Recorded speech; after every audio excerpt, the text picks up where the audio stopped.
la redéfinition de son identité par rapport à ce qu'on voudrait qu'elle soit sur un plan social, sur un plan professionnel, sur un plan relationnel, pour savoir véritablement qui on est.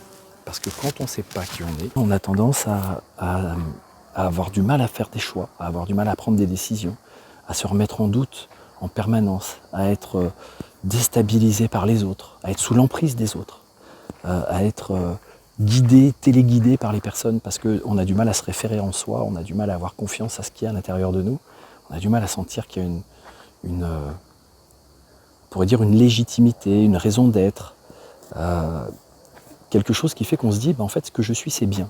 Ce que je suis, c'est bien, il y a plein de belles valeurs, il y a plein de beaux principes en moi. Après, l'idée, c'est que je trouve les bons critères, que je définisse, en fait, quels sont les comportements, quelles sont les façons d'être qui vont servir ces valeurs, ces belles valeurs. Et justement, c'est tout ce qu'on fait ici, au travers de ce séminaire. C'est l'idée de dire, ok, on va d'abord partir sur une vision idéalisée de la vie qu'on souhaiterait avoir. On se dit, tiens, si jamais il n'y avait pas de limite, si jamais tu pouvais vraiment développer tout ce que tu as envie dans ta vie, prendre le temps de le faire, avoir les moyens de le faire, et que tu pouvais te projeter comme ça dans un avenir dans lequel tu es en train de pleinement t'épanouir, sans limite, quel type de vie tu as, qu'est-ce que tu fais, avec quel type de personne tu es, où est-ce que tu vis, quel type d'activité tu as, etc. Et à partir du moment où on a cette vision, ce qui est intéressant, c'est que cette vision va nous informer de ce qui est vraiment des priorités, des systèmes de valeurs, de ce qui est important pour la personne actuellement et qui cherche à émerger, qui cherche à se réaliser.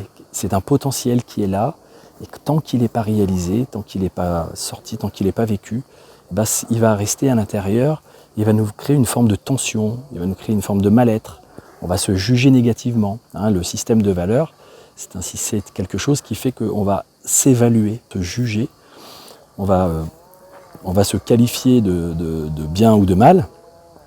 Et quand on a un système de valeurs qui est sous-jacent, qui n'est pas conscient, c'est-à-dire qu'on ne sait pas pourquoi on réagit fortement à telle ou telle chose, pourquoi on a du mal à accepter telle ou telle chose, pourquoi il y a telle ou telle chose qu'on aimerait faire, et que l'environnement ou notre esprit nous dit ouais non, c'est peut-être pas une bonne idée de le faire pour telle et telle raison, mais du coup ça nous frustre. C'est parce que notre système de valeurs, quelque part, crée une forme d'aspiration, d'ambition. On sait que si on faisait ça, alors des fois on ne le sait pas justement, c'est parce qu'on en est très inconscient, mais il y a quelque chose en nous qui sait que si on faisait ça, on serait véritablement en train de devenir qui on est censé être. Et donc, tant qu'on n'est pas en train de le devenir, à l'intérieur de nous, il y a quelque chose, peut-être notre âme ou notre esprit, ou il y a quelque chose de notre esprit supérieur ou de notre âme, qui nous fait sentir que là, on n'est pas à la bonne place, qu'on n'est pas en train de vivre la bonne expérience, qu'on n'est pas en train de se réaliser de la bonne façon. Et donc, on va avoir des jugements envers soi, on va avoir des jugements envers les autres, on va souvent être critique. Et ça, c'est pas forcément quelque chose qui nous aide à avancer, qui nous aide à nous réaliser. Donc pour ça, il y a justement ce fameux travail qui va faire qu'on va aller chercher, on va aller percevoir, on va aller se connecter à l'intérieur de soi sur, mais au fond, qu'est-ce qui est vraiment important pour moi ? Et on va considérer ça, on va reconnaître ça. Parce qu'on est souvent habitué par nos éducateurs, par la société, par nos parents, à devoir adhérer, à devoir se conformer aux valeurs des autres, à un système, à une famille, à une société, à une collectivité. Et en gros, c'est un peu comme si on nous inculquait, même quand vous rentrez dans une entreprise, la plupart du temps, on vous dit les valeurs de l'entreprise, c'est ça. L'identité de l'entreprise, c'est ça. Donc si vous voulez faire partie de cette entreprise, vous devez partager ces valeurs.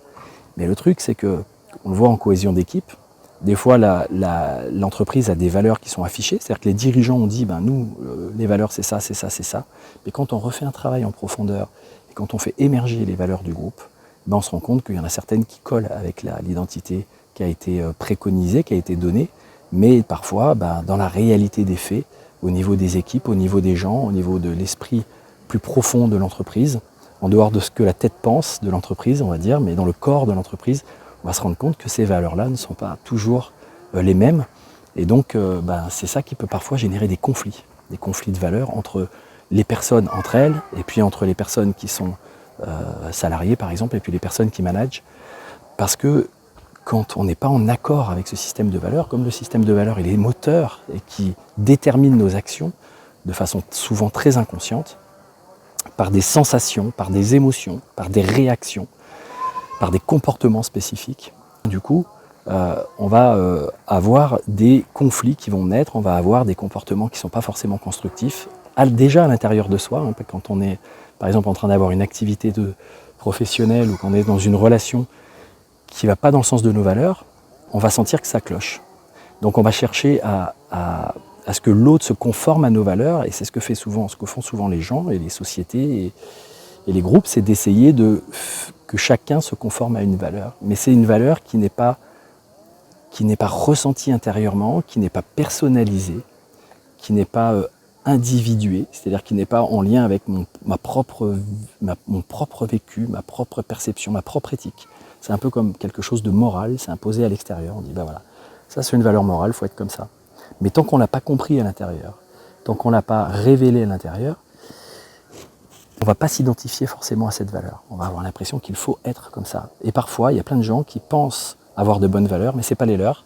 Et du coup, ils n'ont pas le cœur à ça. Ils n'ont pas l'impression d'être dans le cœur, ils n'ont pas l'impression d'être en bon rapport avec eux-mêmes.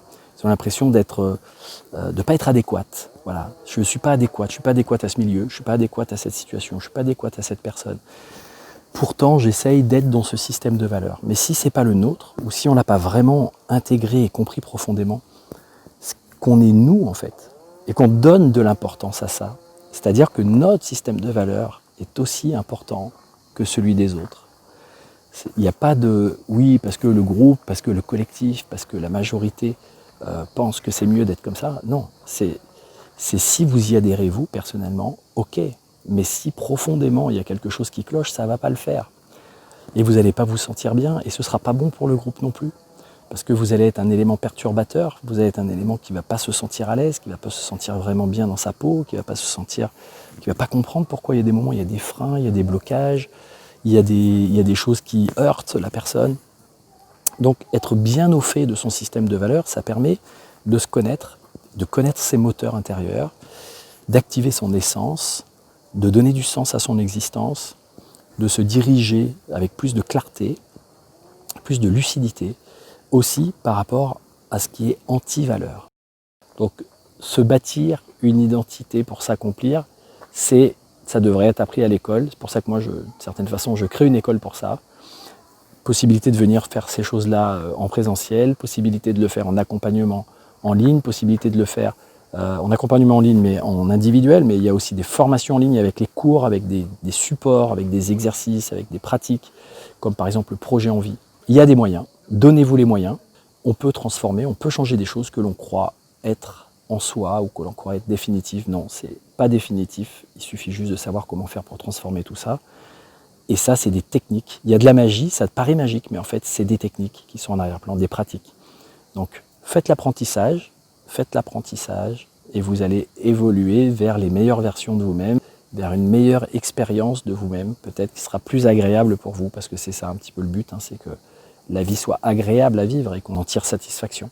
Si vous voulez partager cette vidéo, likez, laissez des commentaires.